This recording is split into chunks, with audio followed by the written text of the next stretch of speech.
दिल्ली में हुए उपद्रव के बाद किसी भी आपात स्थिति से निपटने के लिए शाहजहांपुर पुलिस ने भी अपनी तैयारियां पूरी कर ली हैं।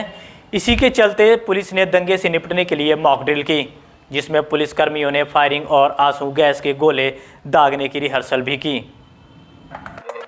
यहाँ के पुलिस लाइन में किसी भी आपात स्थिति से निपटने के लिए मॉक ड्रिल की गई। मॉक ड्रिल के जरिए पुलिसकर्मियों ने दंगाइयों से निपटने के लिए रिहर्सल करते हुए आंसू गैस के गोले दागे और दूसरी कार्रवाई की रिहर्सल भी की। यहाँ की पुलिस लाइन में पुलिस अधीक्षक डॉक्टर एस चन्नप्पा ने आगामी त्योहारों और दिल्ली में हुई हिंसा के बाद किसी भी आपात स्थिति से निपटने के लिए अपनी तैयारियों की रिहर्सल की। यहाँ पुलिसकर्मियों ने मॉक ड्रिल करते हुए आंसू गैस के गोले दागे और दंगाइयों से निपटने के लिए और उन्हें भगाने के लिए मॉक ड्रिल की।